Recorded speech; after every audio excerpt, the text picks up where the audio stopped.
State में जाके job कर पाएंगे तो ही आप उनको अप्लाई करिए, वरना तो आईबीपीएस और एसबीआई वगैरह के सारे एग्जामिनेशन हैं वो तो ऑल ओवर इंडिया आपको पोस्टिंग्स देते ही देते हैं। आरआरबीज डिफरेंट इसीलिए है क्योंकि वो hi you guys, I am Karishma, welcome back to my YouTube channel and those who are new please take a moment to subscribe to the channel. और कैसे हो आप लोग? अपना ध्यान रखो, बहुत गर्मी है, पानी ज्यादा से ज्यादा पीते रहो और बाहर का खाना ज्यादा मत खाओ। ये सारा ज्ञान मैं इसलिए दे रही हूँ आपको क्योंकि अभी 2 दिन पहले मैं बनारस गई थी। ये जौनपुर में कुछ मेरे लास्ट डेज थे तो मैंने सोचा कि एक बार ट्रिप वहाँ पे हो जाए, मम्मी पापा को घुमा दूँ वहाँ। मम्मी पापा एक भी और बनारस नहीं गए थे तो उसके बाद मेरे को वहाँ यार फूड पॉइजनिंग हो गया, डिहाइड्रेशन हो गया, पता नहीं क्या क्या हो गया। 2-3 दिन का प्लान था कि अच्छे से एक्सप्लोर करेंगे और शायद मीटअप भी रखती मैं, लेकिन बस वो सब हो नहीं पाया। मैंने अपने कम्युनिटी पर एक पोस्ट डाला था जहाँ पर मैंने आपसे कहा था कि आपके जो भी डाउट्स हैं आप मुझसे पूछ लीजिए, मैं एक वीडियो बना के वहाँ एड्रेस कर दूंगी सारे। तो मैंने वो सारे डाउट्स आपके ले लिए। मोस्टली डाउट्स ये है कि फॉर्म कहाँ से फिल करना है, तो आप जिस तरह के जैसे डाउट्स आपको आते हैं, कंप्यूटर सर्टिफिकेट चाहिए कि नहीं, हम कहीं और से फिल करेंगे तो क्या हम EWS या फिर और कोई कोटा ले पाएंगे कि नहीं, और वो सारे डाउट्स जो आपको मेजरली होते हैं वो सब हम एड्रेस करने वाले हैं इस वीडियो में। और एक चीज मुझे आपको बोलनी है, एग्जाम अब बहुत नजदीक है। मैं हमेशा आपको बोलती हूँ कि प्रैक्टिस करते रहिए, लेकिन अब फाइनली टाइम है जब आपको खुद को ना एक टेस्ट करने की बारी है। अब आपकी प्रैक्टिस हो चुकी है, अब आप टेस्ट करिए अपने आप को और मॉक टेस्ट लगाइए, सेक्शनल टेस्ट लगाइए, वो बेस्ट तरीका होता है। और मॉक टेस्ट का लिंक मैंने आपको डिस्क्रिप्शन में प्रोवाइड किया है, वहां से जाकर वो मॉक टेस्ट लीजिए। बिल्कुल एग्जाम लेवल मॉक टेस्ट है और उसके बाद आप उसमें अपनी एक्यूरेसी और परसेंटाइल अगर 80+, 90+ लेकर आ जाते हैं तो इसका मतलब समझ लीजिए कि आप एग्जाम क्लियर करने के बहुत नजदीक हैं। और उसके बाद सिर्फ आपको अपने आप को इसी तरह से प्रैक्टिस करते हुए टेस्ट करते रहना है। तो मॉक टेस्ट का लिंक डिस्क्रिप्शन में है, जाइए चेकआउट करिए। चलिए बिना किसी देरी के शुरू करें।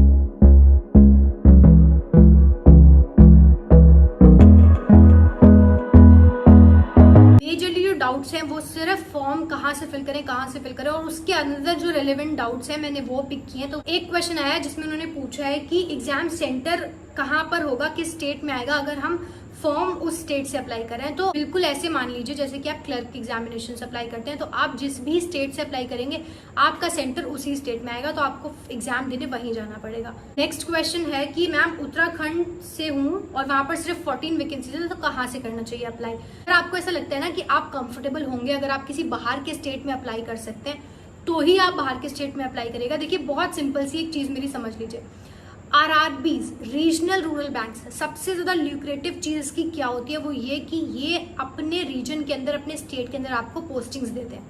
ठीक है, अगर आप कंफर्टेबल हैं कि आप बाहर किसी स्टेट में जाके जॉब कर पाएंगे तो ही आप उनको अप्लाई करिए, वरना तो आईबीपीएस और एसबीआई वगैरह के सारे एग्जामिनेशन हैं वो तो ऑल ओवर इंडिया आपको पोस्टिंग्स देते ही देते हैं।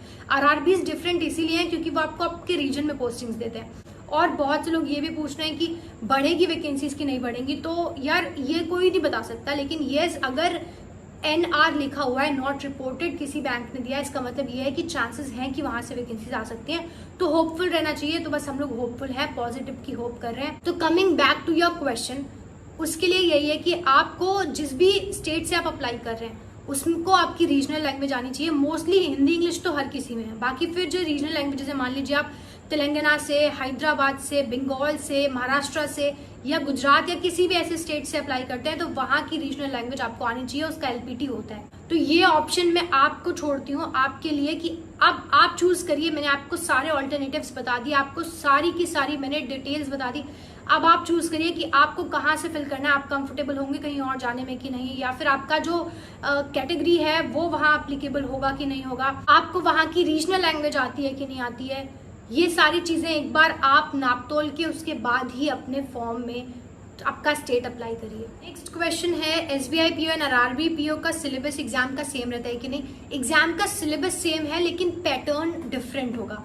जैसे कि आप IBPS में देखेंगे या SBI के अंदर देखेंगे तो आपको उनके एग्जाम में सेक्शनल टाइमिंग मिलता है, चाहे आप क्लर्क की बात करें चाहे आप PO की बात करें, और एग्जाम जो होता है आपका 1 घंटे का होता है। लेकिन अगर आप RRBs की बात करते हैं वहां पर आपको 45 मिनट का एग्जाम होता है जहां पर आपको 80 क्वेश्चन आते हैं और आपको सिर्फ 2 सेक्शंस मिलते हैं, रीजनिंग एंड मैथमेटिक्स।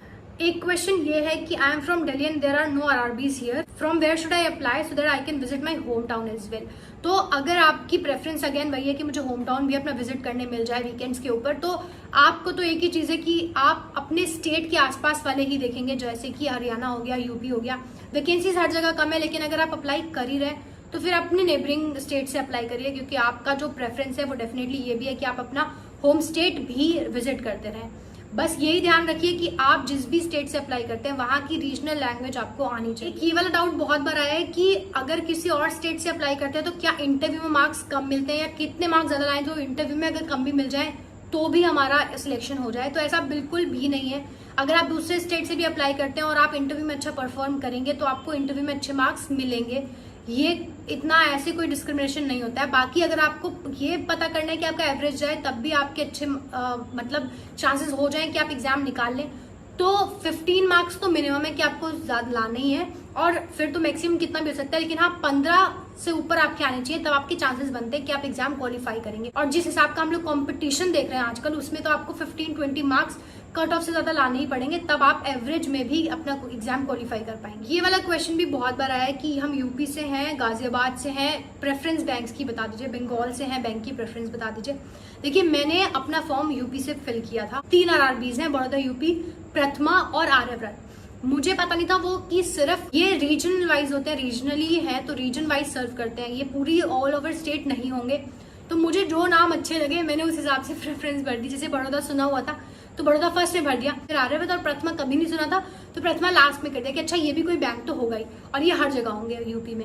लेकिन बाद में पता चला कि ये रीजन वाइज सर्व करते हैं, तो बड़ौदा जो है वो ईस्टर्न साइड ऑफ यूपी में है, प्रथमा वेस्टर्न साइड में है, और लखनऊ वाला सेंट्रल वाला जो एरिया है वो वाला पूरा कवर करता है आर्यव्रत। तो इन सब चीजों का आइडिया बिल्कुल नहीं था उस टाइम पे। इतनी बड़ी गलती थी कि उसका जुर्माना ये है कि मैंने 2 लाख रेजिग्नेशन के अब दिए हैं और दूसरा बैंक ज्वाइन किया है। शायद अगर मैंने दिमाग लगाया होता और अच्छे से अपने साइड वाला बैंक भरा होता तो शायद और मेहनत करती और किसी अच्छे ऑर्गेनाइजेशन के लिए प्रिपेयर करती और ये 2 लाख रुपए शायद मेरे सेव हो जाते। तो आप बहुत केयरफुल रहिएगा जब आप बैंक प्रेफरेंसेस चूज कर रहे हैं, और आप बंगाल के हैं या किसी भी स्टेट के हैं जहां पर मल्टीपल RRBs हैं, तो कोशिश करिए कि पहले थोड़ा सर्च करिए कि वो वाला बैंक आपको कहाँ कहाँ मिलता है, आपके रीजन में आपको कौन सा बैंक देखने को मिलता है, उसको फर्स्ट प्रेफरेंस पे डालिए। बेशक उसमें वैकेंसीज है या नहीं है, कुछ नहीं पता कि वो बैंक जो है कब वैकेंसीज अपनी डिक्लेयर कर देगा या कितनी वैकेंसीज बढ़ा देगा। प्रेफरेंस हमेशा बैंक की प्रेफरेंस के ऊपर डालिए, ना कि वैकेंसीज के बेसिस के ऊपर। ये भी एक काफी कॉमन डाउट है जहां पर ये लोगों को ये लगता है कि अगर आप मान लीजिए कहीं से हैं और आप वहां से फॉर्म फिल करते तो आप दूसरी जगह से फॉर्म नहीं फिल कर सकते। इन्होंने पूछा है कि अगर मैं असम से हूं तो क्या मैं बाहर किसी स्टेट से अप्लाई कर सकती हूँ। आप बिल्कुल एलिजिबल है अप्लाई करने के लिए, आप कहीं भी किसी भी स्टेट से अप्लाई कर सकते हैं इंडिया के। बस आपको अगेन वहां का जो रीजनल लैंग्वेज है वो आना चाहिए, other than Hindi and English, अगर वहां का कोई रीजनल लैंग्वेज है तो। और बहुत सारे डाउट्स थे कि EWS या फिर OBC का जो सर्टिफिकेट है वो कब का होना चाहिए, जैसे 2021 में बनवाया है तो वो चल जाएगा कि नहीं। तो आप अगर ये थोड़ा सा भी ना टाइम निकाल के, हम लोग एस्पिरेंट्स की बड़ी प्रॉब्लम है कि हम लोग नोटिफिकेशन ध्यान से नहीं पढ़ते। अगर हम 10-15 मिनट निकाल के जो मेजर इंपॉर्टेंट चीजें हैं, जैसे एलिजिबिलिटी क्या है, सर्टिफिकेट्स का क्या सीन है, अगर हम ये सब चीजें कुछ पढ़ ले तो ये सारे डाउट्स हमें आएंगे ही नहीं। अगर मैं आपके डाउट्स क्लियर कर रही हूँ, मैं सीधा सीधा नोटिफिकेशन कोड कर रही हूँ, मैंने नोटिफिकेशन पढ़ा जाकर, और वहां पर लिखा हुआ है कि प्रीवियस ईयर का जो भी EWS वाले हैं या फिर OBC वाले हैं, तो आपका जो प्रीवियस ईयर वाला फाइनेंशियल ईयर था उसमें आप एलिजिबल होने चाहिए उसमें अप्लाई करने के लिए, और आपका एक फाइनेंशियल ईयर का आपका चाहिए होता है। तो अगर आपका एक फाइनेंशियल ईयर से पुराना सर्टिफिकेट होगा तो आपको रिन्यू कराना पड़ता है। तो ये चीज हमने देखी है, जब हम इंटरव्यूज में जाते हैं या DV में जाते हैं तो तब उनसे यही कहा जाता है कि एक फाइनेंशियल ईयर का आपको प्रोवाइड करना है, तो वो उससे ज्यादा पुराना नहीं होना चाहिए आपका। और फॉर्मेट क्या है, तो फॉर्मेट वहां पर साफ साफ लिखा हुआ है कि सेंट्रल गवर्नमेंट ऑफ इंडिया के हिसाब से जो फॉर्मेट होना चाहिए वो फॉर्मेट आपका एप्लीकेबल होगा, चाहे वो EWS है चाहे वो आपका OBC का सर्टिफिकेट है। एक क्वेश्चन ये आया कि अगर मैं दूसरे स्टेट से RRBPO में सिलेक्ट हो जाऊं तो नेक्स्ट ईयर क्या मैं अपने स्टेट से अप्लाई कर सकता हूं? बिल्कुल, आप नेक्स्ट ईयर अपने स्टेट से अप्लाई कर सकते हैं, उसमें कोई प्रॉब्लम नहीं है। और बहुत लोगों का डाउट होता है कंप्यूटर सर्टिफिकेट के रिगार्डिंग कि कंप्यूटर सर्टिफिकेट चाहिए कि नहीं चाहिए। देखिए, कंप्यूटर सर्टिफिकेट की जरूरत नहीं होती है। कई बार ऐसा होता है कि DV में वो मांगते भी नहीं है आपसे कंप्यूटर सर्टिफिकेट, बस आपको बेसिक नॉलेज होनी चाहिए कंप्यूटर की, क्योंकि बैंक में बेसिक नॉलेज ही काम आती है।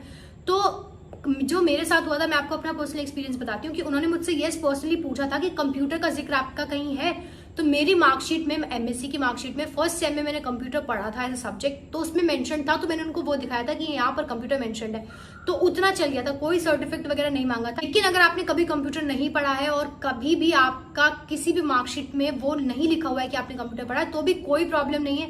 ये बस आपसे पूछते हैं कि आपको कंप्यूटर की नॉलेज है कि नहीं, उतना ही इनफ होता है। सो ये है सारे डाउट्स जो एक एस्पिरेंट को आते हैं जब हम फॉर्म भर रहे होते हैं। तो जो मुझे भी आए थे मैंने सारे क्लियर कर दिए हैं। फिर भी अगर कुछ डाउट्स रह गए होंगे तो आप कमेंट सेक्शन में पूछ लीजिएगा। बाकी मॉक टेस्ट का लिंक मैंने आपको प्रोवाइड किया है डिस्क्रिप्शन में, जाके मॉक टेस्ट दीजिए। और अब टाइम बिल्कुल नहीं है प्रोक्रेस्टिनेट करने का, तो ज्यादा से ज्यादा sectional test, quizzes, mock test आपको देने ही दे रहे हैं। प्रैक्टिस रोज करनी है। मैंने आपको 60 डेज का प्लान भी दिया हुआ है, वहां से कर लीजिए। बहुत से लोग मुझसे पूछ रहे थे बैंकिंग अवेयरनेस कहाँ से करें, कंप्यूटर कहाँ से करें, उसकी सेपरेट मैंने वीडियो बनाई है, आप चेक करिए वीडियोस में, वहां आपको मिल जाएगी। और बाकी अगर आप नए हैं चैनल पर सब्सक्राइब करिए, अगर पुराने भी हैं और आपने सब्सक्राइब नहीं किया तो प्लीज सब्सक्राइब करिए। आई नो आज थोड़ी शायद एनर्जी आपको कम लगेगी वीडियो में, बट ठीक है, आज के लिए ये कर लेते हैं। जब मैं ठीक हो जाऊंगी प्रॉपर्ली मैं फिर दोबारा वीडियो लेकर आऊंगी, तो आप मुझे सजेस्ट कर सकते हैं क्या वीडियोस लेकर आनी है। मैं सोच रही हूँ कि मैं आपके लिए मॉक टेस्ट के ऊपर एक वीडियो लाऊंगी, किस तरह से आपको टाइम डिवाइड करना है, किस तरह से आप बेटर परफॉर्म कर सकते हैं, अपनी एक्यूरेसी और परसेंटाइल बढ़ा सकते हैं। तो इसके ऊपर मैं सोच रही हूँ एक वीडियो प्लान करूँ। आप लोग मुझे अपने सजेशन में बताइएगा कि आप लोगों को किस चीज के ऊपर वीडियो चाहिए, तो कॉमेंट सेक्शन में बताइए। एंड प्लीज लाइक करिए वीडियो को और सब्सक्राइब करिए और शेयर करिए। चलिए बाय बाय।